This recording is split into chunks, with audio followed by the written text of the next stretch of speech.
Hi guys, I'm Scratch, and today we're going to have a quick look at the new things that got shown in Coffee Stain's 1.1 video today. So we are finally getting a priority merger. Now it doesn't look like we can input exact numbers how you might want to, but you can designate the importance of each input, so more I assume will get taken from that input.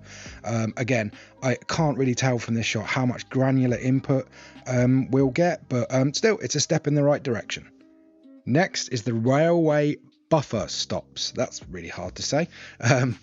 They will stop us driving off the end of tracks when we're driving a train ourselves. Not that I can say I've ever done that, but to be honest, it's quite a nice looking aesthetic piece. So, you know, I'm happy with that. Another small one is that we are now getting a no fuel cheat in the advanced game settings menu. Is this the only one? Who knows? We got a look at the interface for the photo mode. Now it looks amazing. There looks like so much control you can have over different settings, like the filters, the brightness, the contrast, all that kind of stuff. But one thing I will draw your attention to is when they have what they call the, I can't remember what they call it now, the follow mode or the pan mode or whatever they call it, on screen, you'll notice it does say if you want to record this as a video clip, you have to turn the UI off and use an external program like OBS or something like that to get your clip. So I kind of think it is a little bit misleading them saying you can get all of these shots in game, because it makes it sound like it's going to render out in the game. Though I did notice down the bottom there you can see there is a open screenshots folder button, so that's useful. But yeah, if you want to get these pans or zooms or anything you're doing like that in the photo mode, you will need something like OBS. But I mean, it's free software, but maybe it's a bit much for you to run Satisfactory and OBS on your PC, so you know that could be a bit difficult, but still it looks epic. I'm super happy. Okay, so we saw these in the last trailer, but we've got confirmation that these three here are beams. We've got the round one at the top there that looks like a concrete pillar, but rounded, a lot smaller as well. We've got the one that's got the kind of cubed iron girder look, and then the one at the bottom, which is just a normal iron girder, which is great. Having more options for beams is amazing. I am really looking forward to using some of these. And they also mentioned the cables as well.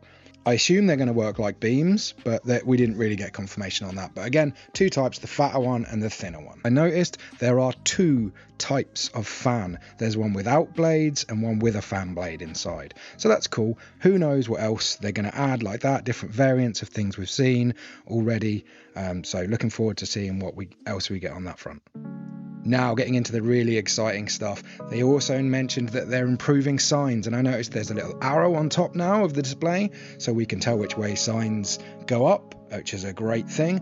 Also, you notice he copy pastes the sign by middle mouse button, and it also copies what's on the sign, so the text is there as well. So if you're setting up 100 lights, you can just copy and then click, click, click, click, click, click, click, and you'll have every light with all that settings because you've copied it from that setting, which is going to save so much time. All we need now is sign zooping. Come on, sign zooping. Another one that he shot by so quickly, and it's such a big one, is vertical nudging. We are finally getting vertical nudging, even though I'm pretty sure they said earlier they weren't going to do it in 1.1, but who gives a crap? We are getting it. Okay, and another one that he didn't mention, which is amazing, is now there is an auto connect mode on blueprints. Another thing we have been waiting for absolutely ages, and it's there. And he didn't even mention it, just dropped it. Makes me think, what else are they putting in there that they're not even mentioning that are going to be huge bombs like this? But again, this is something we've all been waiting for so long. I just can't wait for it to be in game. And talking about it being in game, we also found out that 1.1 is coming to experimental on April 1st. And yeah, no, that's not a joke. It is coming to us on April 1st, next Tuesday. We're going to get to play with this. We're going to get to see every little thing, and we're going to see how this all works. I cannot wait. Okay, guys, thanks for watching.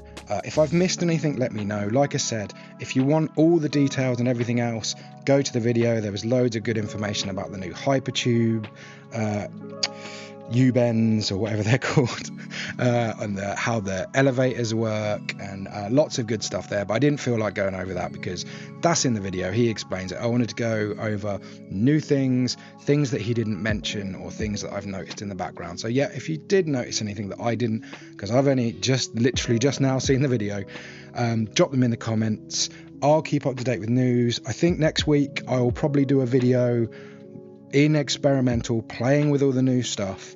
So subscribe if you want to see that. If you want to check something out before then, check out this video I just did on signs, which is going to be outdated now with 1.1, so I'm probably going to remake that. See you in the next one. Bye.